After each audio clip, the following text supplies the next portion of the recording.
Hello, YouTube! Oh my gosh, it's been so long. It's me and Alum again. I'm sorry I've been absent for such a long time. It's just that my phone was corrupted and I wouldn't save a video. I mean, I've tried several times to upload my Gypsy Danger 2.0 review, but it wouldn't upload. So hopefully this one works. Crossing my fingers that this one works. If it does, hello guys. And before we get on the review, which is obviously of the Neca around 8-inch or 6-inch Cherno Alpha, I wanted to make a little announcement for you guys that actually care. And if you guys want to see my older YouTube account, I have subscribed to it. So if you guys go into my subscription list and you look up the account GF Please or JF Please, it's, you know, GF Please or something like that. It stood for Girlfriend Please. It was my sister's old account back in like 2007. When I was a little kid, I got that account and I started making a bunch of awesome videos. You guys can go check them out. Hear my old little kid voice. That's where the majority of my Jurassic Park reviews are.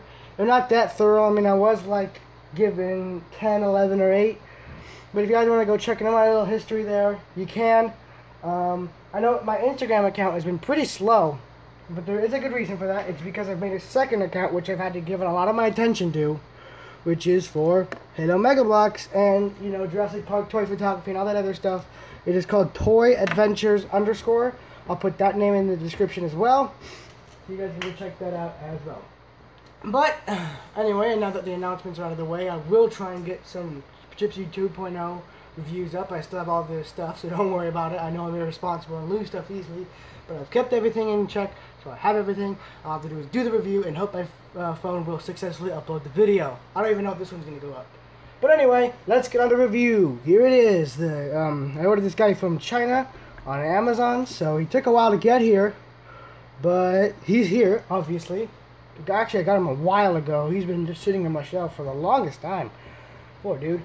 But anyway, let's get on to detail. So, you know, Neca's done a good job once again. So I don't have the best of light, so we're going to have to deal with what we can. So, yeah, they got all the nice little decals, or decals, I don't know what you call them. You know, little stars. This used to be a red dot right here, but it chipped off. Oopsie. You got nice red stripes everywhere. You got this 00620 USFGG, I think, right there on his head. I don't know. And then you got Cherno Alpha right there in English, and Cherno Alpha, I presume, in Russian. A lot of nice detail here on the top of the reactor. This is actually the head. You got the spotlights right there. All this nice detail going around to the I forgot what these, the turbines, that, you know, the flamethrowers. Too bad we didn't get to see too much of this guy in the movie. What I hated about this guy and the Crimson Typhoon is they talk so much about them being how badass they are and how they defended the wall for so long and shit, and then they just go off and kill him. It's like, well, they're not obviously not that great because, you know, they just died in the first couple of minutes of their actual active screen time. So that was kind of lame. But as you can see, they did not spare any detail, even for such a not so well seen character. All these details, his big ass hips, or her big ass hips, just everything. They got everything, and as John Hammond said, spared no expense. And that's what I love about Neca. They're cheap, they're easy to get, and they are thorough. Even for only the 7-inch line. You know, Kalash Nations was doing something this big of a project like $200 later. So, on the articulation, his head does move, kind of, or the reactor does move, kind of, well, see, even I have a tendency to call it the head. But, you know, the way it's shaped, it really does hinder it, and I would scratch off a lot of the paint, so I wouldn't recommend it. Her shoulders are on ball joints, so you get all this movement. The elbows are on a hinge, so you can get it like that. And the neat little feature is, you can pull the fist out and get a little bit of that robot fist. And even in there, you can see it. You got all that mechanical mecha detail. So, that's nice.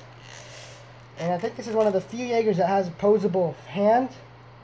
And yeah, mine has a loose finger set. Just to shove that back in there.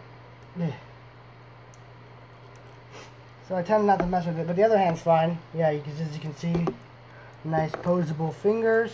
So you can get an open palm or a fisted palm, or just fisted hand, I guess. Her waist has limited motion, and I've had mine for a while. Usually when I do reviews, you know, I open them up and just go on with it. So usually they're kind of stiff, but this one I've had for a while.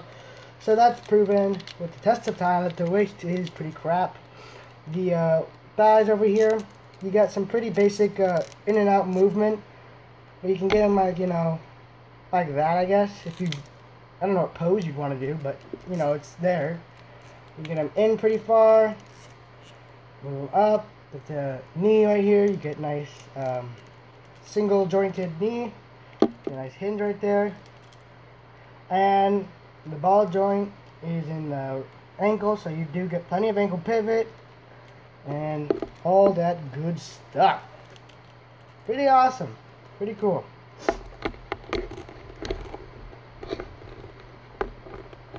So, that was pretty much it for the articulation, the detail. Now all that's left is the comparisons. And here he is with the yet-to-be reviewed Gypsy 2.0. I know this one's supposed to be pretty short, basically, but the reactor makes her taller than she should be. So there's her with Gypsy. And here is her with, I think, don't quote me on this, I'll friggin' kill you.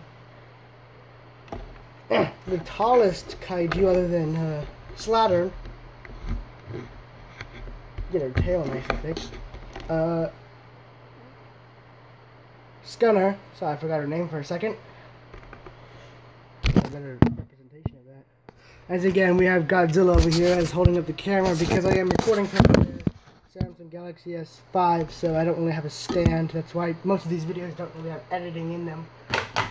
I mean, I can skip other places and stuff, but that's pretty much it. I mean, I can only do so with the phone, so yeah. But there's a couple of size comparisons. I had to make this a short video to make sure it would upload. I'll try to get the other uploads, other reviews up sooner or later. I have on queue, I have Gypsy and yes, the Axe Head. Now, if you have been following Toy Adventures _, you'll know that I've been putting most of my money towards the Mega Bloks collection that I've been reamping, and I have like a bunch of Marines now. So that's what I've really been spending my money on, other than Pacific Rim stuff. But I know that the Romeo Blue's out and all the new Gypsies are out. I'm not going to buy any more Gypsies because I just feel personally that they're unnecessary to have more than one Gypsy Danger unless if it's a huge improvement.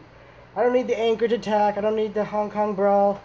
I just want to get Romeo Blue, Tactic Ronin, and Horizon Brave. Maybe the new Knife Head. Maybe, since it is undamaged. But other than that, thank you very much for watching. Please follow me on Instagram, Godzilla Gojira. I'll have it in the description. And Toy Adventures _, if you are interested in Halo Mega Bloks, Jurassic Park Toy Photography in general. Thank you very much for watching. I am Halo Rama 1. Thank you. Goodbye.